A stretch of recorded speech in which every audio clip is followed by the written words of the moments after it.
Welcome. Today, you're about to hear a shocking story filled with betrayal, intrigue, and family secrets.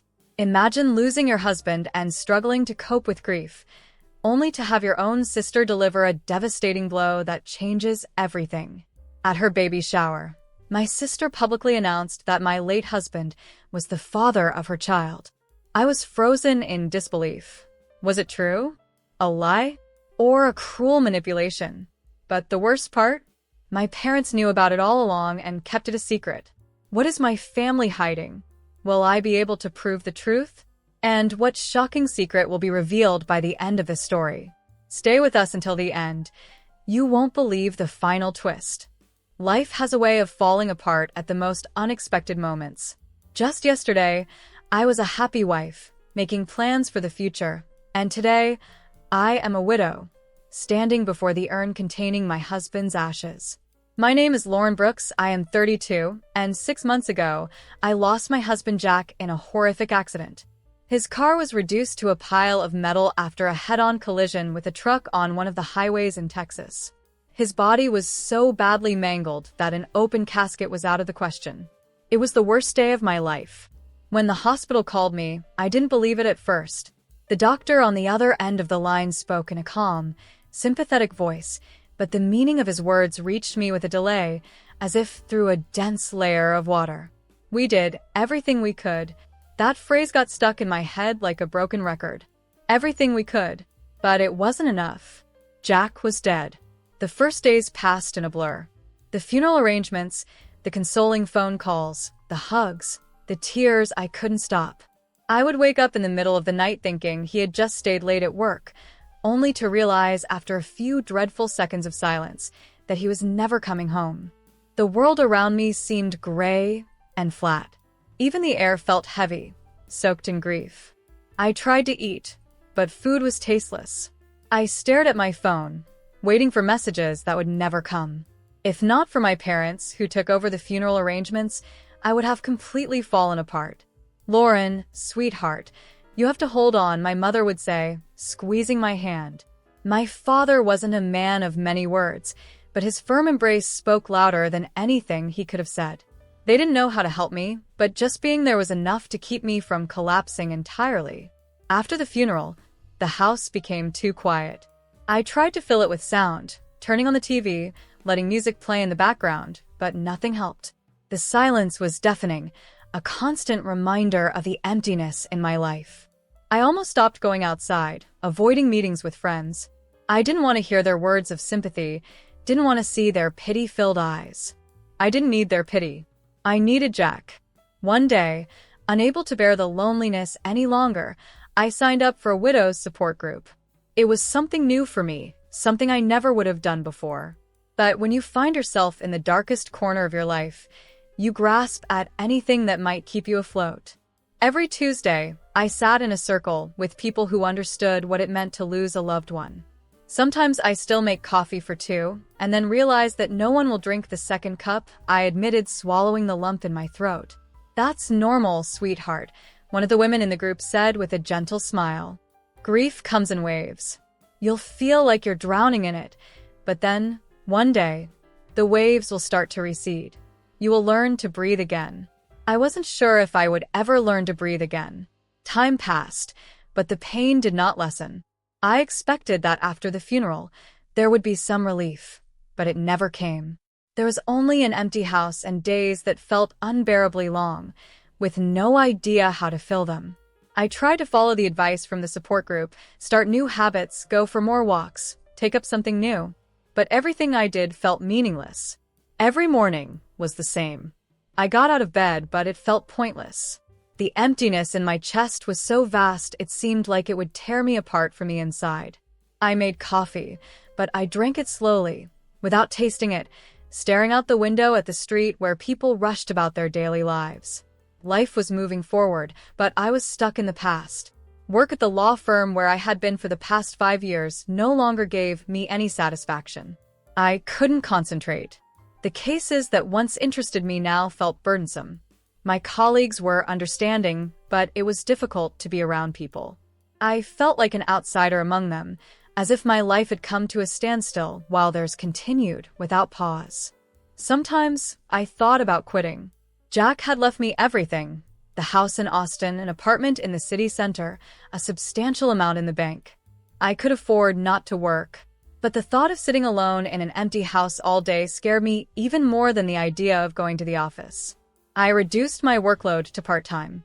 It gave me something to occupy myself with, but without overwhelming me. I took on small cases, worked from home, and only met with clients when absolutely necessary. Work distracted me from the pain, but it did not take it away. The most unexpected change was in my relationship with my parents. Growing up, I always felt that my younger sister, Rachel, was their priority. They admired her artistic talents, encouraged her dreams of becoming an actress, while my academic achievements seemed to be taken for granted. I had grown used to it, learned to live in her shadow. But after Jack's death, something changed. My parents became more attentive to me. They invited me to dinners. My mother cooked my favorite meals. My father asked about my life. And then, subtly, they asked for financial help. Not directly, of course. Just a casual mention of financial difficulties. "We don't want to burden you, dear, but if you have the ability to help." I sent them money, without hesitation. It was a strange feeling. For the first time in my life, I felt important to them. I wanted to believe that our bond had grown stronger. I wanted to think that I was no longer standing in Rachel's shadow. But everything changed the day my sister came back. I hadn't seen Rachel since Jack's funeral. She had been living in Los Angeles, trying to make it in the film industry, but her career had never taken off. The few messages she sent me were short and impersonal. "How are you?" Or "Hang in there." I knew she wasn't absent because she was too busy, but because she simply didn't want to be there. So when I opened the door to my parents' house and saw her standing on the doorstep with a noticeably rounded belly, I was speechless. She looked well-groomed, her light brown hair styled to perfection, with a faint, almost smug smile playing on her lips. It was as if she had just returned from a long journey, not disappeared for months, while I struggled with my grief alone. "Oh, Rachel, sweetheart." Mom squealed with delight, rushing to embrace her. "You look amazing." "Oh my goodness, just look at her." I stood aside, feeling that familiar sense of invisibility wrap around me like an old, uncomfortable coat. My parents' attention instantly shifted to Rachel, as if I wasn't even in the room. "Sit down, dear. You must be exhausted from standing so long. Let me get you a cushion. Have you picked out a name yet? Are you eating well? What did the doctor say?" Mom flitted around her, showering her with questions. "I'm fine, Mom, really," Rachel replied with a graceful smile, settling onto the couch. I folded my arms across my chest and leaned against the doorframe. "Who's the father?" I asked, keeping my voice even. A brief pause followed, and Rachel's expression darkened slightly. "That's none of your business, Lauren," she snapped. I frowned. "But you're planning to raise the baby alone? Do you understand how difficult that will be?" She waved her hand dismissively, as if the conversation had already bored her. "Don't worry about it. I've got everything under control." I narrowed my eyes. There was something too assured in her voice, a hint of arrogance that made me uneasy. "Are you sure? Children are expensive. Do you even have a job?" Rachel smirked, gently running a hand over her belly. "It'll all work out. You've always been such a skeptic, Lauren. Let's not ruin the evening, okay?" I wanted to say something else, but at that moment, Mom poured non-alcoholic champagne into glasses and handed one to Rachel. Dad patted my sister on the shoulder with a proud smile.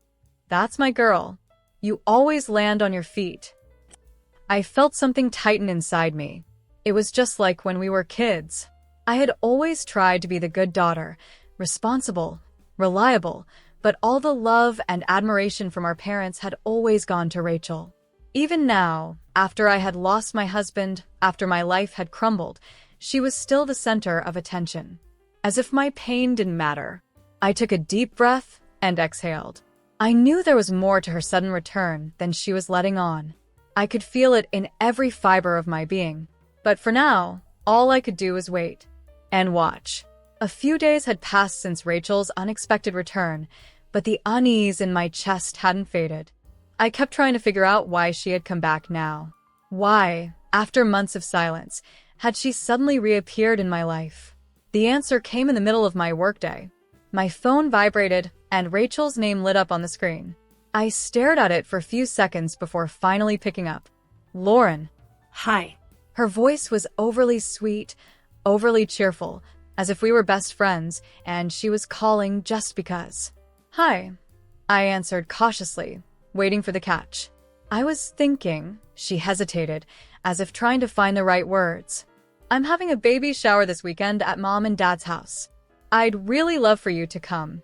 I blinked. Her words caught me off guard. We were never particularly close, and now she was suddenly inviting me to her celebration? Something felt off. Are you sure? I asked, raising an eyebrow. Of course. She laughed, but there was something forced about it, as if she was trying to convince not just me, but herself as well. You're my sister. It wouldn't be right without you. Besides, I have a surprise planned. A chill ran through me. What kind of surprise? My gut told me I wasn't going to like it. All right, I said, barely understanding why I had agreed. Great, she said excitedly. See you Saturday. Bring something cute for the baby. The call ended, leaving me in complete confusion. My heart was pounding, as if I had just signed some kind of deal with the devil. I decided to go, but not out of sisterly love or a desire to support Rachel. No. I needed to understand what she was up to. This whole thing felt too suspicious. For the rest of the day, I found myself replaying the conversation over and over in my head. Why did it feel like I was walking into a trap? That night, I couldn't sleep. 1,000 questions raced through my mind, but one troubled me the most. Why now? Rachel had never invited me to any of her events. In fact, she rarely invited me anywhere at all. Her life had always been separate from mine. She basked in the attention she received from our parents, her friends, her admirers. And now, suddenly, she needed me there?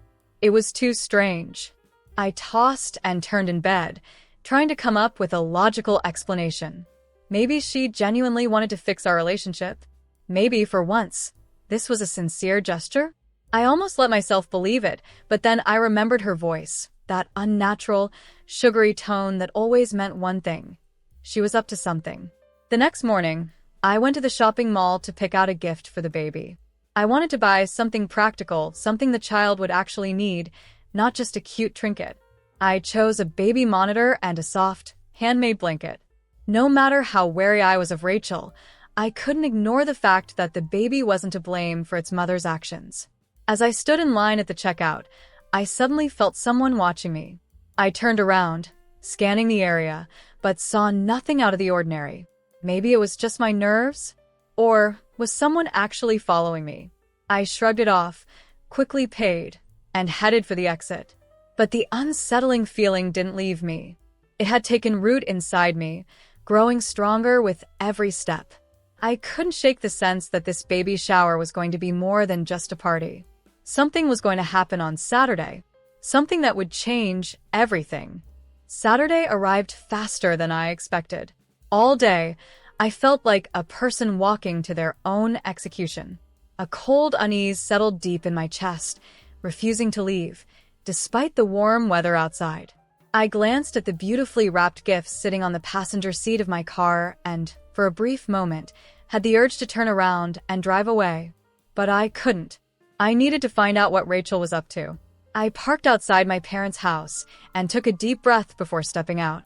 Several cars were already parked along the driveway, garlands swayed on the lawn, and laughter spilled from the porch. I recognized a few voices, Mom's friends, Aunt Kathy, my cousins. My stomach tightened. It would have been easier if there were fewer people, but now I understood. This wasn't just a small family gathering. I stepped inside, and immediately, a wave of noise crashed over me. People greeted me, some hugged me, but my focus was locked on Rachel. She stood in the center of the living room, glowing like the queen of the evening, her round belly accentuated by a flowing blue dress. "Lauren," she exclaimed happily, her eyes sparkling. "I'm so glad you came." I nodded, forcing a tight smile, trying to hide my tension. While the guests laughed and congratulated Rachel, I watched her. She looked too pleased with herself, too confident. Something told me she was enjoying this moment for a reason. "Oh, let's get to the presents," Mom said eagerly, nudging me toward the gift table, overflowing with colorful packages. I placed my box among the others and crossed my arms, observing as Rachel unwrapped each gift with exaggerated excitement: tiny outfits, plush toys, diapers. And then finally, she reached mine.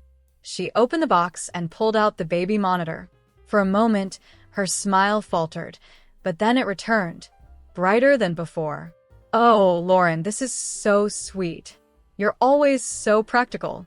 She laughed, and the others joined in. I felt uneasy.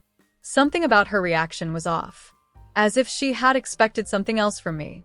Then she picked up a glass of lemonade and tapped a spoon against it, drawing everyone's attention. "Dear friends, I'm so grateful to all of you for being here," she said, her voice filled with emotion.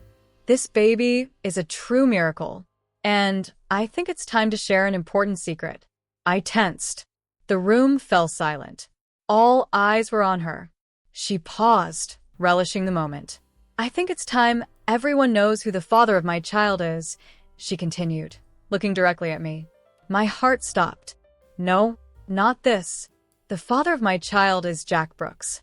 Her voice echoed through the room, freezing time itself. It felt like I had been punched in the stomach. The air became thick, my lungs clenched, and I couldn't breathe.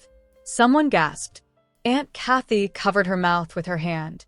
Mom's friends exchanged shocked glances, and then the whispers began. "What?" I barely managed to say, trying to process what I had just heard.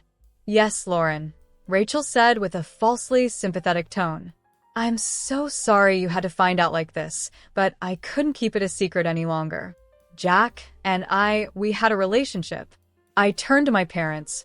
Their faces were blank. No surprise. No anger. They knew. They had known all along. You're lying," I whispered, my voice trembling. Rachel sighed dramatically. "If only, but I have proof."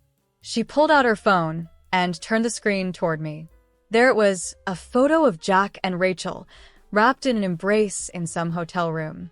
In another, they were holding hands at a restaurant. A wave of nausea crashed over me. The room spun. The voices around me blurred into an indistinct hum. But the worst part wasn't the pictures. The worst part was the look on my parents' faces. They weren't shocked. They weren't angry. They were silent. And suddenly, everything became clear. They had known. They had known all along. And they never said a word. I don't remember leaving the house. Someone might have called after me, but I didn't hear them. I just walked out, got into my car, and slammed my foot on the gas. My throat was so tight I could barely breathe. Jack, Rachel, my parents. They had all betrayed me. I slammed on the brakes when I realized my hands were shaking too much to hold the wheel. Pulling over to the side of the road, I buried my face in my hands and finally let go. The tears came in waves, blurring everything around me. I didn't know what to do, where to go, who to trust. But one thing I knew for sure: I was alone now. If you're eager to find out how the story ends, make sure to subscribe and turn on notifications so you don't miss the next episodes. And if you're already invested in the characters, show your support with a like. I had no idea how long I sat in my car, my forehead pressed against the steering wheel. A storm raged inside me. Anger, pain, betrayal, all merging into a chaotic whirlwind that consumed my thoughts. My hands were still shaking, but not from fear, from rage. They had deceived me. All of them. The man I trusted the most, the sister who had always put herself first, and my parents, who had chosen silence, watching as I lived in a lie. My phone kept ringing, but I didn't pick up. I knew it was either Rachel, Mom, or Dad. Maybe they wanted to explain themselves, to justify why they had decided to keep me in the dark, why they had let me grieve my husband without knowing the truth. But I didn't want to hear their voices. When the screen lit up again, I finally glanced at it. Messages, one after another, hitting me like blows to the chest. "Rachel, Lauren, please talk to me." I didn't want you to find out this way. Mom, sweetheart, come home. We can talk about everything. Dad, you need to be reasonable. This isn't the end of the world. We are family. Family? Were they joking? What kind of family does this? I blocked their numbers before the phone vibrated again. This time, it was an unknown number. I almost ignored it, but something inside me made me press the green button. Lauren? A woman's voice. Unfamiliar, but firm, steady. My name is Emily Brooks. I'm Jack's mother. I nearly dropped the phone. The world tilted around me. That's impossible, I breathed. Jack told me his parents died when he was a child. Silence hung on the other end of the line. And then she said something that shattered my world completely. He lied to you. About that and about many other things. We need to meet. There are things you need to know. I sat motionless, trying to process what I had just heard. My heart pounded so hard it felt like it would break through my chest. The lies kept piling up, drowning me.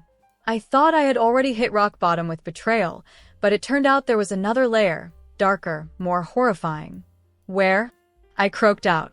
The San Jose Cafe, downtown. Tomorrow at 10 in the morning. I'll explain everything, she said, her voice calm but laced with tension. Lauren, you need to hear the truth. I nodded, even though she couldn't see me. I'll be there. When the call ended, I stared blankly into the darkness outside my window. I had a sinking feeling that tomorrow would change everything. But was I ready to face the truth? Or would it be even worse than the lies I had been living with all these years? I barely slept all night. Thousands of thoughts spun in my head, each one worse than the last. Who is this Emily Brooks? If she really was Jack's mother, why had he lied to me about his parents being dead? And if he had lied about that, what else had he deceived me about? My world, already shattered by Rachel's and my parents' betrayal, was now cracking even more. By morning, I felt exhausted but resolute. If there was another truth hidden in this mess, I needed to uncover it. I dressed quickly, choosing something simple but composed. I didn't want to look weak. San Jose Cafe turned out to be a small, cozy place, its exterior decorated with flower pots. I stopped at the entrance, took one last deep breath, and stepped inside. Near the window at the far end of the cafe sat a woman in her 60s. She was well-groomed, her dark blonde hair neatly styled, her expression stern yet composed. When our eyes met, she gave a slight nod, inviting me over. My heart pounded as I walked toward her. I had expected her to feel like a stranger, but the closer I looked, the more I saw Jack in her. The same sharp gaze, the same high cheekbones. Lauren, she said as I sat down across from her. Thank you for coming. I nodded, unable to find the right words. I know this is a lot to take in, she continued, wrapping her hands around her coffee cup. But you need to know the truth about the man you married. I clenched my hands into fists. Why did he say his parents were dead? My voice came out hoarse. Why did he hide you? Emily sighed and glanced out the window, as if gathering her thoughts. Jack was always complicated, she finally said. He hated feeling tied down, hated obligations. His father and I divorced when he was 10, and after that, he became withdrawn, irritable. Over time, he distanced himself from the family completely. By the time he was 20, he declared that he had no parents anymore.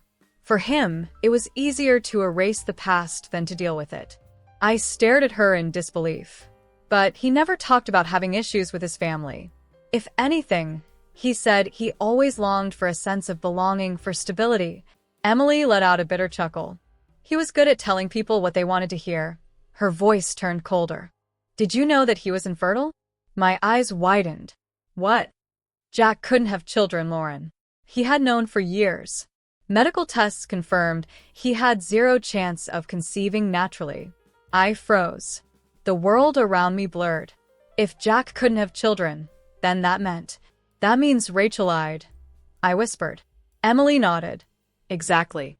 I don't know why she decided to claim her child was Jack's, but you need to find out. A fresh wave of anger surged through me. Another betrayal. Another lie. I gritted my teeth and stood up. Thank you. I said, looking Emily in the eye. Thank you for telling me the truth. She looked at me with sadness, but said nothing more. I walked out of the cafe, my mind already forming a plan. I needed to uncover the truth, once and for all. I walked out of the cafe feeling like everything around me had crumbled, leaving me standing in the wreckage of my life. The truth I had just uncovered was so shocking that I needed a few moments to catch my breath. Jack couldn't have children. He knew it. He hid it. And Rachel had used his death to get what she wanted. The only question was, why? I got into my car, but didn't start the engine. Memories from the past flooded my mind. Jack's words, his promises. He had told me he wanted a family. He had told me he dreamed of having children. And all that time, he had known it was impossible. He had lied to me, let me hope, let me go through all those treatments, suffer disappointment, blame myself. He had simply let me endure the pain. A wave of anger shook me. I didn't know where to go.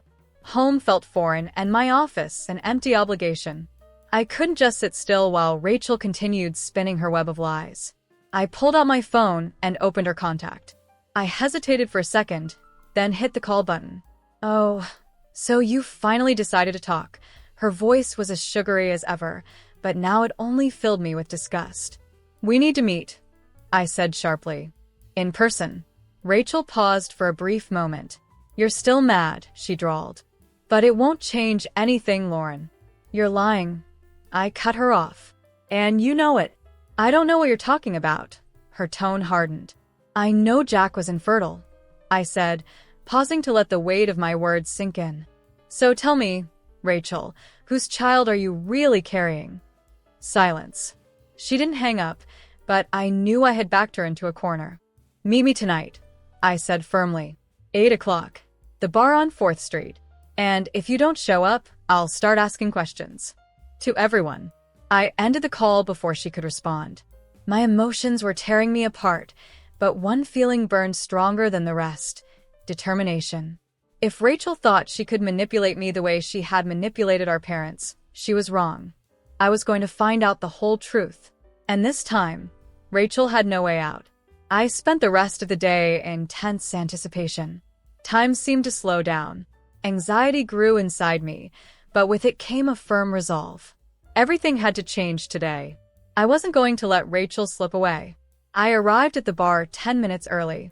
The place was quiet, dimly lit, with the faint scent of whiskey lingering in the air. I chose a corner table where I had a clear view of the entrance. Nervously, I tapped my fingers against the rim of my water glass, waiting for her to appear. At exactly 8 o'clock, the door opened and Rachel walked in. She looked flawless, as always. Her hair perfectly styled, a designer bag in hand, an elegant dress hugging her figure. She looked like she was heading to a photo shoot, not a meeting where she was about to be exposed. She spotted me, hesitated for a second, then gracefully made her way to the table, a smirk playing on her lips. Well, Lauren, she said as she sat across from me. Here I am. You do love to be dramatic. I ignored her jab. Instead, I placed a folded sheet of paper in front of her. These are Jack's medical records, I said calmly. He was infertile. You knew that, yet you chose to use his death to your advantage. So tell me, Rachel, whose baby are you really carrying? Her smile vanished. For a split second, something like fear flickered across her face, but she quickly composed herself. She shrugged, leaned back in her chair, and gave me a disinterested look. So what? What does it matter to you? I clenched my fists under the table. You used my husband's name to claim his inheritance. You manipulated our parents into supporting you. You let me feel humiliated. You staged this whole performance. And now you're just saying, so what? Rachel tilted her head slightly, as if studying me. Fine, Lauren, she said, lowering her voice slightly. I'll tell you the truth. But you need to understand, this wasn't personal. It was just business. I didn't say anything, waiting for her to continue. After Jack died, I needed money, she went on. I had no job and my so-called investments didn't pay off. I was drowning in debt, serious debt. And then I found out I was pregnant.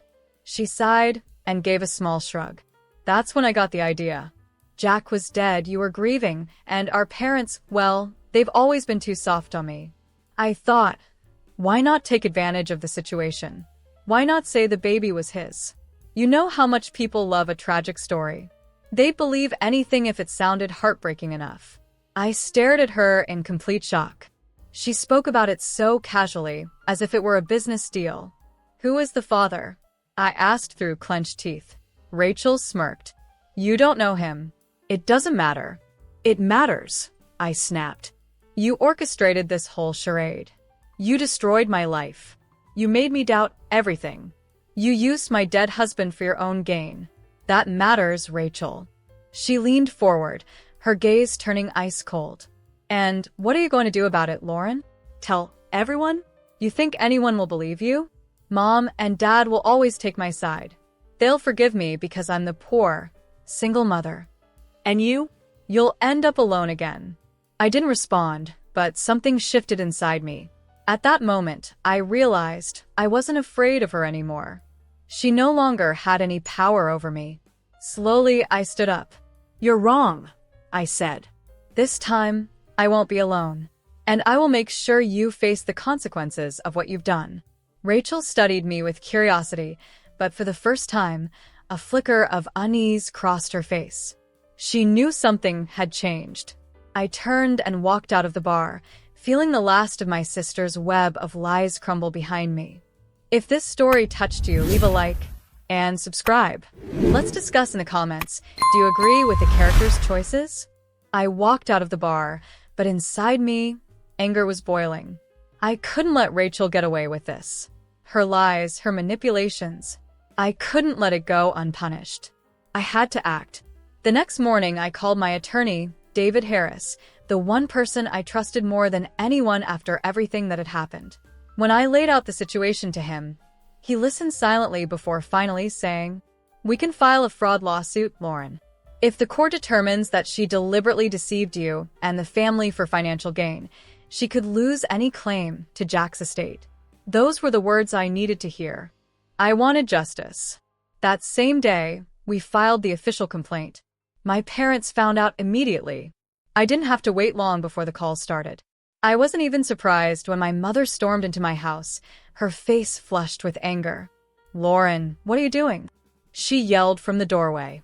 "You're taking your own sister to court." I stood in the kitchen, arms crossed, watching her outburst. "You mean you're not angry that she deceived all of us, just that I'm trying to stop her?" I asked coldly. "She's pregnant. You want to leave her with nothing." "I want to leave her with nothing that doesn't belong to her, Mom." I held her gaze firmly. Jack wasn't the father of her child. She lied. And you know it. Mom pressed her lips together. She knew, but admitting it would mean acknowledging that she had supported that lie. "You could have handled this privately, not dragged it to court," she hissed.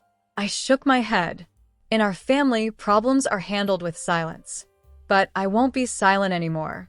2 weeks later, the court hearing took place. Rachel arrived with her lawyer, looking every bit the victim.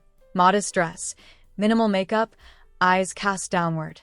She did everything she could to appear pitiful, but deep down, I knew she was afraid. The judge read the charges. I watched as Rachel sat there, not blinking. Her attorney tried to frame it all as a misunderstanding, but David presented the medical records confirming Jack's infertility. The court ordered a DNA test, which proved Rachel's baby had no biological connection to him. When the judge read the final ruling, Rachel didn't say a word. She had lost. She had no right to any money, no claim to the inheritance. Her deception had been exposed. After the hearing, I met her gaze. For the first time in a long time, I saw fear in her eyes. She knew she could never manipulate me again. "This isn't over, Lauren," she whispered as we stepped out of the courtroom. I smiled, but there was no warmth in my expression. "For you, Rachel, it is over. And you know it." I turned and walked away, knowing I would never let her destroy my life again. After the trial, there was silence.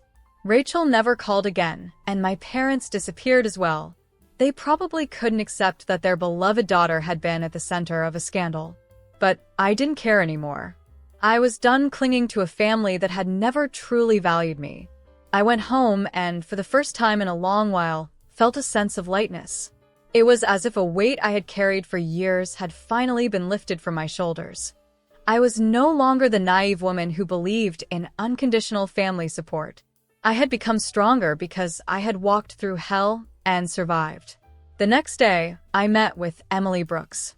She had invited me to lunch, and I accepted without hesitation.